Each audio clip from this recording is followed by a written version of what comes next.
నమస్తే, welcome to career guide. ప్రస్తుతం మనతో పాటు ఉన్నారు ఇమిగ్రేషన్ లాయర్ రాహుల్ రెడ్డి గారు. సార్ నమస్తే అండి. నమస్కారం సోన గారు, బాగుండండి. Happy new year sir. Happy new year sir. ఎలా ఉన్నారు అంతక్షమనండి సార్?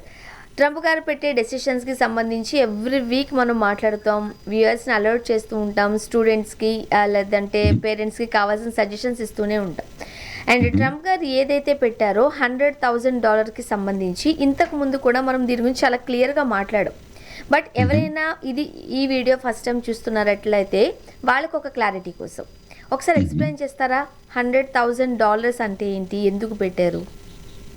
ఇప్పుడు ఈ $100,000 అనేది ఫీజ్ అండి. అంటే మీరు ఒక H1B ఫైల్ చేసేటప్పుడు $1,00,000 అంటే దాదాపుగా 90 లక్షల రూపాయలు ఫీజు కట్టాలి. ఎవరికి కట్టాలి అంటే ఎప్పుడైతే H1B అన్నది బయట దేశం అంటే అమెరికాలో లేకుండా బయట దేశంలో ఉన్న వాళ్ళ మీద వాళ్ళకి H1B ఫైల్ చేసేటప్పుడు కంపెనీ అన్నది $1,00,000 కట్టాలి. అంటే 90 లక్షల రూపాయలు కట్టాలి. ఒకవేళ కనుక ఇప్పుడు ఏదైనా కంపెనీస్ ఉన్నాయి, ఇప్పుడు పెద్ద పెద్ద ఇండియన్ కంపెనీస్, MNC కంపెనీస్ ఉన్నాయి. ఆ కంపెనీస్ వాళ్ళ ఎంప్లాయీస్ H1B మీద తీసుకుపోదలుచుకుంటే వాళ్ళు H1B లాట్ ఫీజు అంటే $1,00,000 ఫీజు కడితేనే వాళ్ళు H1B ఫైల్ చేయొచ్చు. ఇంకోటి, కొందరు ఏమడుగుతారంటే ఇది ఓన్లీ కొత్త H1Bకి అప్లికబుల్లా, లేదా అంటే నేను ఇదివరకు 3 ఏళ్ళు H1 మీద ఉన్నా, నేను లాటరీ ద్వారా పోనక్కర్లేదు, మరి ఈ $1,00,000 నాకు కూడా అప్లికబుల్ అంటే మీరు బయట దేశంలో ఉంటే ఇది లాటరీ ద్వారా పోకున్నా రెండింటికి కూడా లాటరీ ద్వారా పోయినా లాటరీ ద్వారా పోకపోయినా కూడా మీకు ఈ $1,00,000 అనేది అప్లికబుల్ అండి. ఇప్పుడు కొంతమంది F1 ఉన్నారు, ఓపీటీలో ఉన్నారు, మన ఇండియన్ స్టూడెంట్స్ కి సంబంధించి, మరి వాళ్ళకి ఇది లాభమేనా? వాళ్ళకు ఒకందుకు లాభమే. ఎందుకంటే ఇప్పుడు నార్మల్ గా వాళ్ళు H1B ఫైల్ చేసినప్పుడు అందరినీ లాటరీలో పెడతాం. లాటరీలో పెట్టినప్పుడు ఏమైంది, చాలా మంది బయట దేశస్తులు కూడా కంపీట్ అవుతారు. అంటే ఇండియాలో ఉన్న వాళ్ళు కానివ్వండి, చైనాలో ఉండే కానివ్వండి, రొమేనియాలో ఉండేవాళ్ళు, వాళ్ళందరూ కూడా H1B కంపెనీలు ఫైల్ చేస్తాయి. వాళ్ళందరూ కూడా కంపీట్ అవుతారు. ఇప్పుడు బయట దేశం నుంచి వస్తే $1,00,000 కట్టాలి కాబట్టి ఎవరు కడతారండి $1,00,000? ఎవరు కట్టరు. కాబట్టి లోకల్ గా ఉన్న వాళ్ళకు ఈ $1,00,000 అప్లికబుల్ కాదు. సో F1 కానివ్వండి, ఓపీటీ స్టెమ్ ఎక్స్టెన్షన్ మీద ఉన్న కానివ్వండి, కానీ H4 మీద ఉన్న వాళ్ళు కానివ్వండి, L1 మీద ఉన్న వాళ్ళు, L2 వాళ్ళు ఉన్న వాళ్ళు, J1 వీసా ఉన్న వాళ్ళు కానీ వాళ్ళందరూ కూడా H1B ట్రాన్స్ఫర్ చేసుకుంటే వాళ్ళకి $1,00,000 వర్తించదు. సో వీళ్ళు US లో ఉన్న వాళ్ళకి ఇది ఒక అడ్వాంటేజ్, చాలా అడ్వాంటేజ్. ఎందుకంటే ఇదివరకు వాళ్ళు అందరితో కంపీట్ చేసేవాళ్ళు, ఇప్పుడు only with in United states వాళ్ళతో కంపీట్ చేస్తారు. ఓకే, ఇప్పుడు శాలరీ బేసిక్ మీద తీసుకొచ్చారు. అందరికీ అంత శాలరీ లేదు. ఇంతకుముందు లాటరీ సిస్టమ్ ఉండేది. సో లక్ బట్టి వెళ్తూ ఉండేవారు. ఇప్పుడు లక్ కాదురాబాయ్, కావాల్సింది నువ్వేం సంపాదిస్తున్నావు, నీ కెపాసిటీ ఏంటి, నీ కేపబిలిటీ ఏంటి అనేది పరిగణలోకి తీసుకుంటున్నారు ప్రస్తుతానికి. ఒక రకంగా చెప్పాలంటే ఓకే, ఇది గుడ్ బ్యాడ్ అనేది విషయం పక్కన పెడితే చాలా మంది దీనివల్ల ఇబ్బంది పడతారు. ఇప్పుడు యావరేజ్గా సంపాదించే వాళ్ళు కూడా ఉంటారు. ఇప్పుడు మరి అలాంటి వాళ్ళకి అమెరికా అది ఒక కళ, ఒక డ్రీమ్ కదా, దాని మీద వాటర్ పోసినట్టేగా.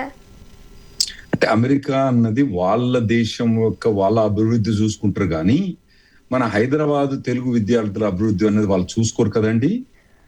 అందుకోసం లా అన్నది ఇట్లా తెలుగు వాళ్ళు వచ్చటానికి కోసం డిజైన్ చేయరు. వాళ్ళు అక్కడ వాళ్ళు ఎట్లా డిజైన్ చేస్తారంటే వాళ్ళకి అడ్వాంటేజ్ అన్నట్టుగా డిజైన్ చేస్తారు. సరే, అది US కి అడ్వాంటేజా కాదా అని నేను ఇప్పుడు డిస్కస్ చేయను. కానీ మీరు ఏమంటారంటే మనోళ్ళకి డిసడ్వాంటేజ్ ఏంటంటే వాళ్ళు అలా చూడరు. మనోళ్ళకి అడ్వాంటేజ్ ఏందా డిసడ్వాంటేజ్ చూస్తారు వాళ్ళు. ఇప్పుడు మీరు ఇండియాలో లా పాస్ చేసేటప్పుడు ఏం చేస్తారు, మీ ఇండియాకి అడ్వాంటేజా కాదా అనేది చూసుకుంటారు కదా, కానీ వేరే దేశానికి అడ్వాంటేజా కాదని చూసుకోరు కదా మీరు. అలాగే అమెరికా ప్రభుత్వం కూడా వాళ్ళకి అడ్వాంటేజ్ కాదా అని చూసుకుంటుంది. ఇది అడ్వాంటేజ్ అని నేను చెప్పట్లేను అమెరికాకు.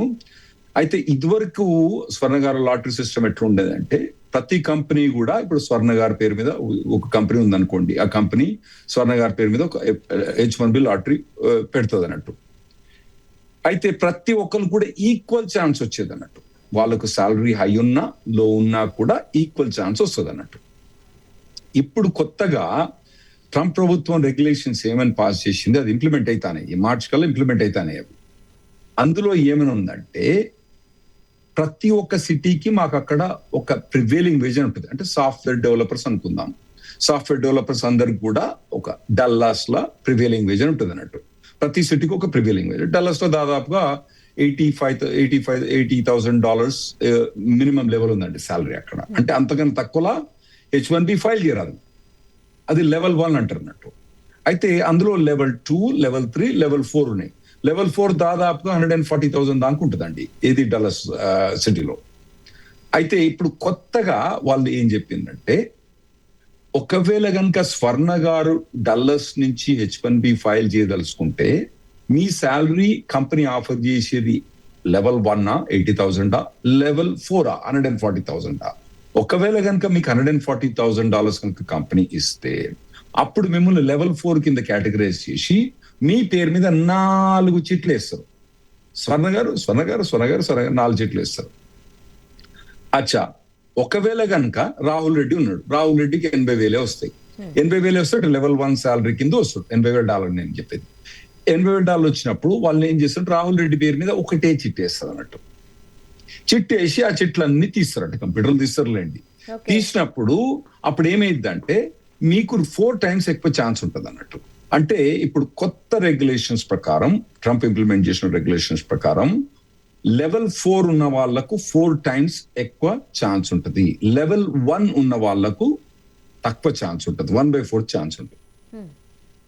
ఇప్పుడు సాధారణంగా మనం ఇక్కడ మాట్లాడుతూ ఉంటాం ఇండియాలో, ధనవంతుడు ఎప్పుడు ధనవంతుడిగానే ఉండిపోతున్నాడు, లేని వాళ్ళు ఎప్పుడు వాళ్ళ కిందే ఉండిపోతున్నారు. సాధారణంగా మనం మన పాలిటిక్స్లో అది మాట్లాడుతూ ఉంటాం.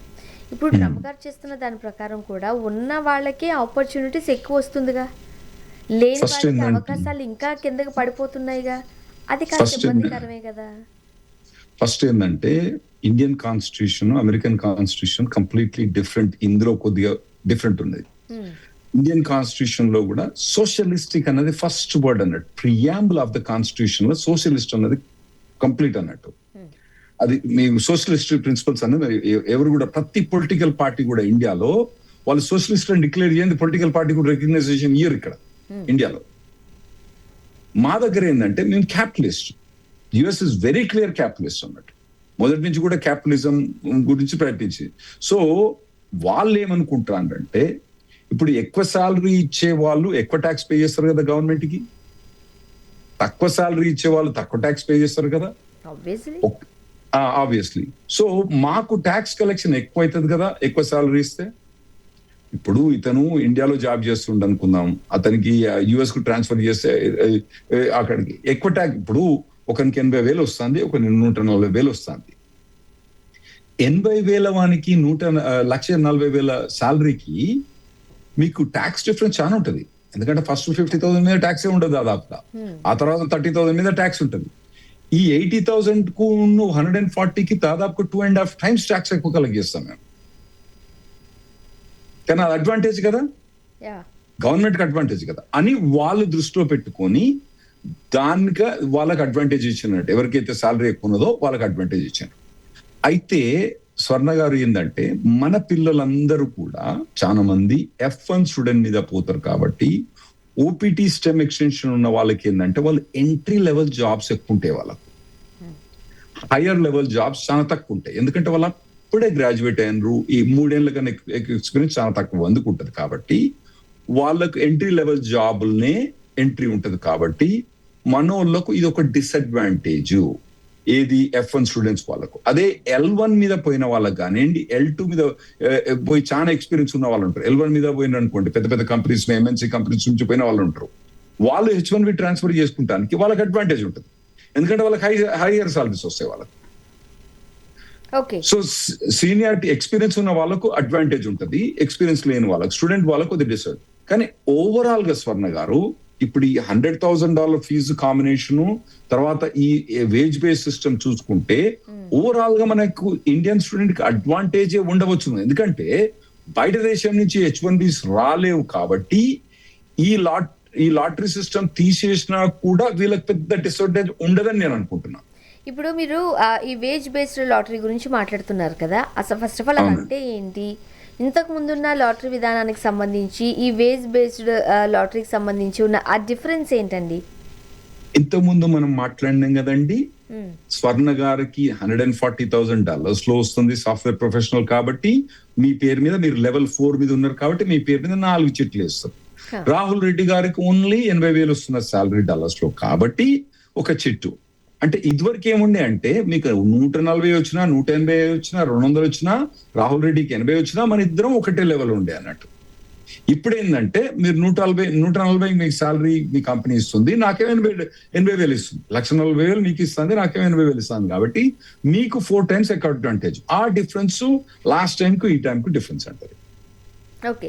ఇప్పుడు ఇంతకు ముందు ఈ లాటరీ విధానం ఏదైతే ఉందో అంటే $100,000కి సంబంధించి ఉన్నప్పుడు కంపెనీ మరి ఎవరికి ఇంపార్టెన్స్ ఇస్తుంది? ఇది పే చేయాల్సింది కంపెనీనే కదా. ఏది 100,000 ఎవరు పే చేయడండి? అదేదో ట్రంప్ పెట్టిండు. అది ప్రాక్టికల్ గా ఏంటంటే H1B బయట దేశా నుంచి తీసుకురాకుండా చేయడానికి అతను చేసే ప్రయత్నంలో $100,000 పెట్టిండు. ఇంత మటుకు మా ఏ ఒక్కడు కూడా వచ్చి రాహుల్ నేను మా వాడు అక్కడ ఉన్నాడు, అక్కడ స్టక్ అయి ఉన్నాడు, నేను ఫైల్ చేస్తానా, $100,000 పే చేస్తానా, రెడీ ఉన్నా, ఇగో చెక్ తీసుకొని ఒక్క నాది కూడా అనలేదండి. సరే మాకు ఒక 12,000 మంది ఇమిగ్రేషన్ లాయర్, మీ అందరూ ఒక అసోసియేషన్ ఉంది మాకు, అమెరికన్ ఇమిగ్రేషన్ లాయర్స్ ఆర్గనైజేషన్. మీ అందరూ ఒక అసోసియేషన్ మెంబర్స్. నేను 30 ఏళ్ళ నుంచి నేను మెంబర్ అందులో. అందులో ఒక్కడు కూడా $1,00,000 ఇచ్చి H1B ఫైల్ చేసినప్పుడు ఇంతమంది మాకు కనబడలేదు. ఇంకోటి ఏంటంటే ఎవరు పే చేస్తారండి $1,00,000 అంతా? అంత పెట్టి ఫైల్ చేసిన తర్వాత వాడు కూర్చున్న తర్వాత ఆ కంపెనీకి పనిచేస్తాడని గ్యారంటీ కూడా లేదు. మరి ఎవరు పే చేయనప్పుడు పెట్టడం ఎందుకు? అది ఎందుకు పెట్టిండంటే బయట దేశం నుంచి యుఎస్ కు H1 మీద తీసుకురాకుండా ఉండటానికి పెట్టిండు. కొన్ని కంపెనీస్ అంటే పెద్ద కంపెనీస్ అంటే యాపిల్ కానీ గూగుల్ కానివ్వండి, ఇటువంటి కంపెనీస్ ఏమైనా ఎక్స్ట్రాడినరీ పర్సన్స్ అంటే వాడికి మరీ ఎక్స్ట్రాడినరీ పర్సన్ ఉంటే, మరీ క్రూషియల్ పొజిషన్ ఉంటే H1B వాళ్ళు $1,00,000 పెట్టి ఫైల్ చేయవచ్చునేమో, మాకు తెలియదు. మేము ఆ కంపెనీస్ రిప్రజెంట్ చేయం కాబట్టి ఆ పెద్ద 5-10 కంపెనీస్ తప్పితే ఆ కంపెనీస్ మేము రిప్రజెంట్ చేయం కాబట్టి మాకు తెలియదు. తప్పితే ఎవరు కూడా ఆ H1B ఫైల్ చేయడానికి. సో ఇది ఏంటంటే వేరే దేశం నుంచి డైరెక్ట్ H1B రావడానికి డిస్కరేజ్మెంట్ అన్నట్టు.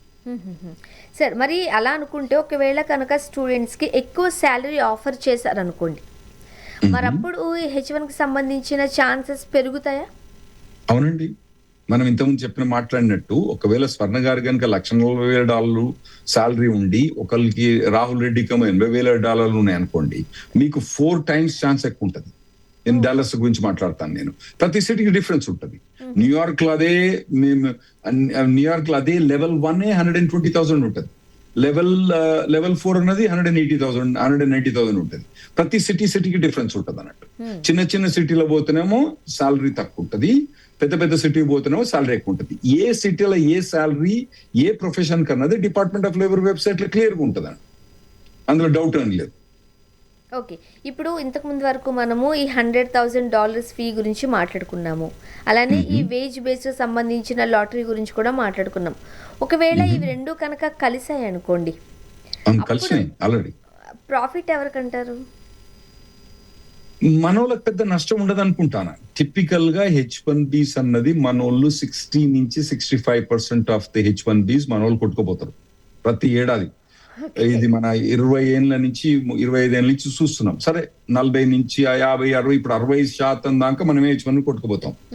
ఇప్పుడు వీడు ట్రంప్ వేజ్ బేస్ సిస్టమ్ పెట్టినా, $100,000 సిస్టమ్ పెట్టినా మన ఇండియన్స్ కే 60% వస్తాయని నేను అనుకుంటున్నా. ఎందుకంటే స్టూడెంట్స్ లో ఒకటి student population, F1 student population లో ఇంటర్నేషనల్ స్టూడెంట్స్ లో మనోళ్ళే ఎక్కువ.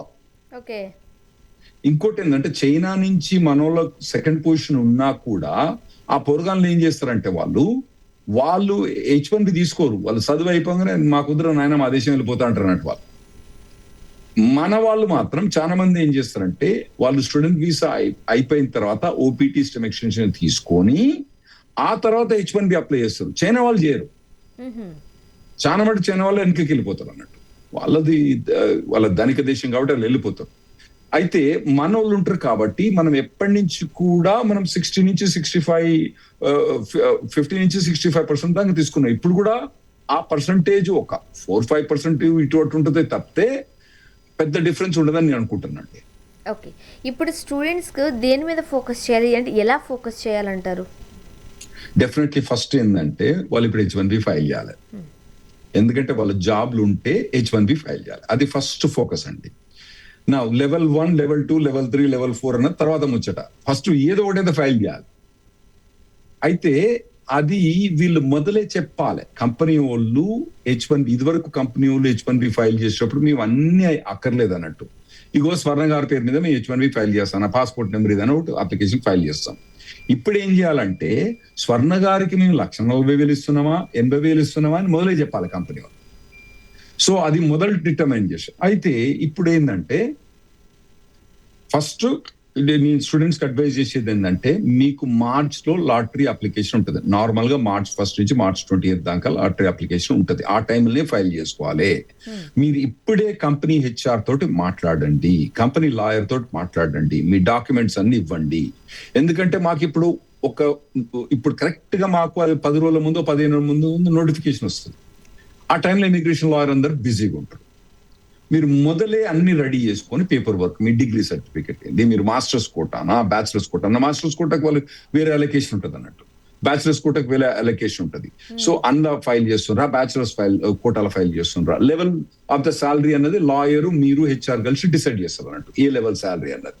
అది మొదలే డిసైడ్ చేసుకొని రెడీ పెట్టుకుంటే ఆ మార్చ్ వచ్చినప్పుడు వాళ్ళు ఆ ఇన్ఫర్మేషన్ అంతా పంపించేసి ఫైల్ చేస్తారు అన్నట్టు లాటరీ సిస్టమ్.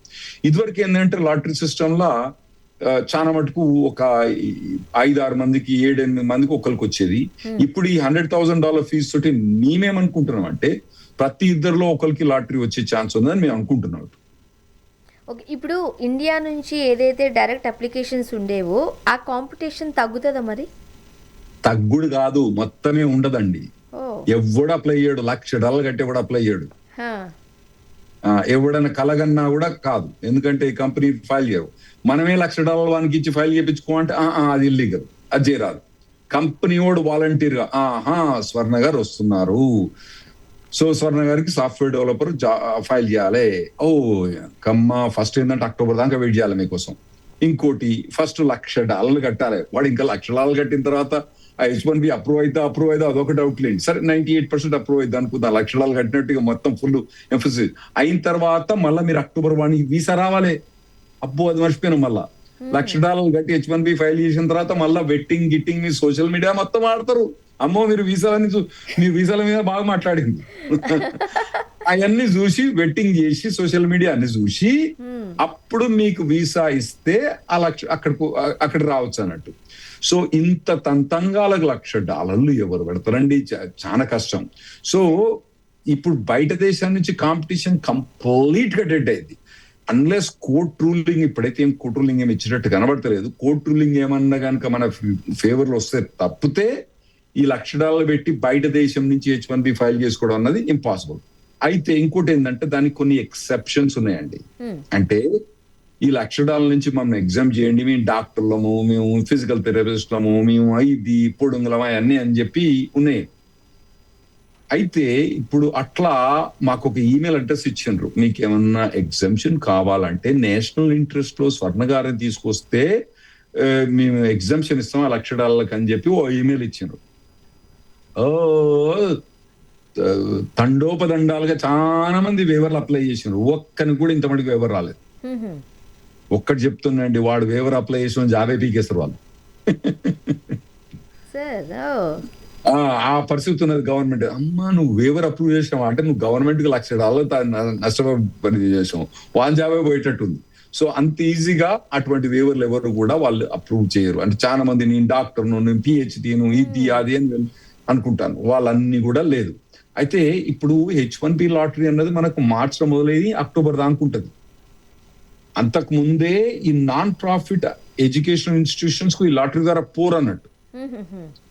కానీ non profit higher education institution కూడా ఈ $1,00,000 అప్లికబుల్. వాళ్ళందరూ వేవర్కి అప్లై చేసిండ్రు, ఎవరికి రాలే ఇంత మటుకు. సో ఇప్పుడు వస్తుందని అయితే నమ్మకం లేదు నాకు. సార్ ఇప్పుడు మనం ఇండియాలో ఇంతకుముందు కూడా మీరు ఎప్పుడైనా ఇండియా విజిట్ చేసినప్పుడు చాలా కన్సల్టెన్సీస్ చూసి ఉంటారు బోర్డు. ఇప్పుడు ఓపీటీకి సంబంధించిన స్టూడెంట్స్ని హైర్ చేస్తూ కన్సల్టెన్సీస్ ఉన్నాయి, చాలా ఉన్నాయి మనకి.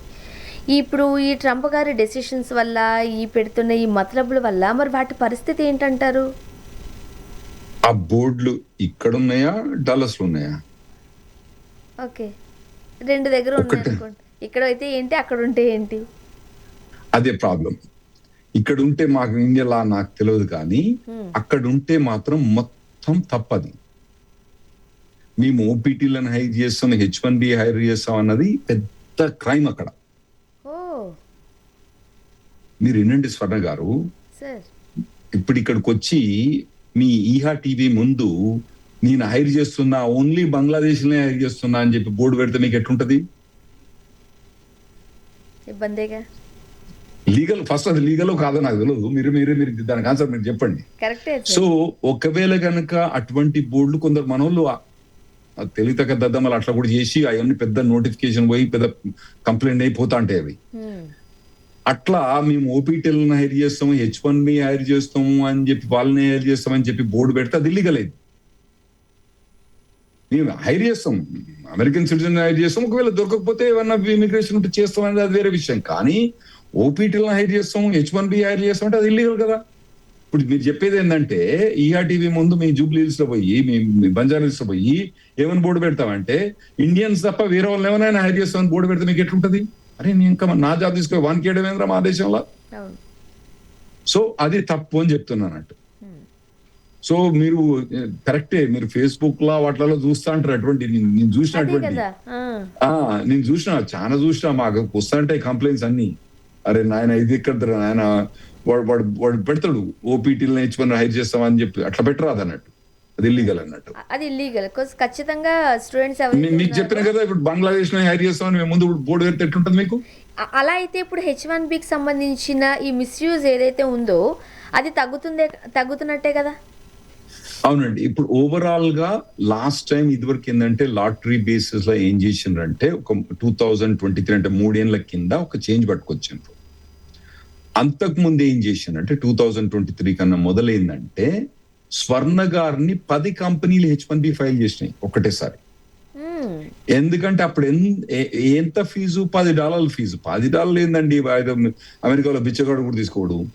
అది ఎవడు కూడా మీ దగ్గర నుంచి అడగకుండా వాళ్ళు ఏం చేసినట్టే స్వర్ణ గారి పేరు పెట్టుకుని 10, మీరు ఒక కంపెనీకి రెజ్యూమే పంపిస్తే వాడు కనుక అప్రూవ్ అయిపోతే వాడు 10 కంపెనీ నుంచి ఫైల్ చేసిండు. ఫైల్ అది ఇల్లీగల్, అది ఎందుకంటే జాబు లేదు కాబట్టి అది ఇల్లీగల్. సో దాన్ని అబ్స్ట్రాక్ట్ చేయడానికి ఏం చేసినంటే, ఒకవేళ కనుక స్వర్ణ గారి పేరు, డేట్ ఆఫ్ బర్త్, తర్వాత లాస్ట్ నేము, పాస్పోర్ట్ నెంబరు, ఆ పేరున్న పర్సన్, ఆ పాస్పోర్ట్ నెంబర్ ఉన్న పర్సన్ గనక ఎన్ని ఫైల్ చేసినా కూడా స్వర్ణ గారిని ఒకటే కింద కన్సిడర్ చేస్తారు. కన్సిడర్ చేసి అప్పుడు ఏం చేస్తారంటే మీకు ఒకటే ఇస్తారు అన్నట్టు, లాటరీలో ఒకటే ఇస్తారు. ఇప్పుడు కూడా కొత్తగా వచ్చిన దాంట్లో కూడా 2-3 కంపెనీలు ఫైల్ చేసినా కూడా ఒకటే కంపెనీ కింద తీసుకుంటారు కొత్త లా ప్రకారం. ఇప్పుడు సెలెక్ట్ కాలేదనుకోండి, మరి అప్పుడు మనకి బ్యాకప్ ఆప్షన్ ఏంటి? ఒకవేళ యుఎస్ లో ఉంటే సెలెక్ట్ కాకపోతే, అంటే ఇప్పుడు వాళ్ళు ఓపీటీలు ఉన్నారా, స్టెమ్ ఎక్స్టెన్షన్ ఉన్నారా? ఇప్పుడు ఓపీటీలు ఉంటేనేమో వాళ్ళకి స్టెమ్ ఎక్స్టెన్షన్ నార్మల్ గా ఆప్షన్ ఉంటుంది. ఎందుకంటే అందరు కూడా మన వాళ్ళు engineering degree, computer science degree ఉన్న వాళ్ళు కాబట్టి వాళ్ళకి స్టెమ్ ఎక్స్టెన్షన్ ఆప్షన్ ఉంటుంది. ఒకవేళ స్టెమ్ ఎక్స్టెన్షన్ అంటే ఓపీటీ అన్నది 1 ఏడాది వర్క్ పర్మిట్, స్టెమ్ ఎక్స్టెన్షన్ అనేది 2 ఏళ్ళు, అంటే 1 ఏడాది plus 2 years, 3 years work permit already వీళ్ళకు ఉన్నది. ఒకవేళ కనుక ఈ 3 ఏళ్ళ కనుక రాలేదంటే వాళ్ళు వేరే ఎడ్యుకేషన్ మీద ఉండొచ్చు. ఒకవేళ కనుక H4 ఆప్షన్ ఉంటే H4 మీద ఉండొచ్చు, లేదంటే కనుక తిరిగి రావాల్సి వస్తుంది వాళ్ళు. ఓకే, ఇప్పుడు ఇంత ఇబ్బందికరమైన పరిస్థితులు ఉన్నాయి, ఎప్పటి నుంచి అమలు అవుతాయి అండ్ మీరు ఇచ్చే సజెషన్స్ ఏంటి? ఇప్పుడు ఇది ఇబ్బందికరం కాదో అన్నది మనకు అర్థం కావట్లేదు. ఎందుకంటే నాకు తెలిసినంత మటుకు స్టూడెంట్స్ అక్కడ ఉన్న వాళ్ళకు మాత్రం ఇది ఇబ్బంది కాదేమో, ఇది యాక్చువల్ గా వాళ్ళకు బుడదల నుంచి దాంతే మంచం మీద వచ్చి పడ్డరేమో అని నేను అనుకుంటున్నా. ఎందుకంటే ఇప్పుడు $100,000 పెట్టి ఫీజు పెట్టి తోటి మనోడు బురద నుంచి తాంత పోయి మంచి మంచం మీద పడ్డాడు. ఎందుకంటే వానికి అప్లికబుల్ కాదు, వేరే వాళ్ళకి అప్లికబుల్. సో ఇవన్నీ ఇంప్లిమెంటేషన్ అన్నది ఆల్రెడీ మార్చ్ 1 లోపట్నే ఇవన్నీ ఇంప్లిమెంటేషన్ 100,000 ఎప్పుడో ఇంప్లిమెంట్ అయింది. ఈ కొత్త H1B రెగ్యులేషన్స్ కూడా ఆల్రెడీ ఇంప్లిమెంట్ అవుతున్నాయి. కాబట్టి ఇవన్నీ కూడా వచ్చే లాటరీ అంటే March 1 నుంచి మాకు మొదలు ఈ మొత్తం చాటబార్త అన్నది మొదలైద్ది అన్నట్టు. అది మొదలయ్యేటప్పటికి అన్ని ఇంప్లిమెంట్ అయిపోతున్నాయి. సో ఈ లాటరీ సిస్టమ్ కానివ్వండి, ఏది వేజ్ బేస్డ్ లాటరీ సిస్టమ్ కానివ్వండి, తర్వాత ఈ ఈ $100,000 ఫీజు కానీ ఈ రెండు ఆల్రెడీ ఇంప్లిమెంట్ అయినాయి. సో కొత్త H1B లాటరీ తోటి ఇప్పుడు ఫైల్ చేసుకునే వాళ్ళందరూ కూడా ఈ రెండింటి ద్వారా నావిగేట్ చేయాల్సి వస్తుంది. ఇంకోటి ఏంటంటే ఇప్పుడే మీరు మార్చిలో లాటరీ కాబట్టి మార్చిలో నెత్తి నోరు మొత్తుకోకండి. ఇప్పుడే మీరు ఆ H1B లాటరీ కోసం మీరు కంపెనీని అప్రోచ్ కాండి. ఇప్పుడే మార్చిలో అప్రోచ్ కాకండి, ఇప్పుడే అప్రోచ్ కాండి. Thank you so much Rahul Reddy గారు.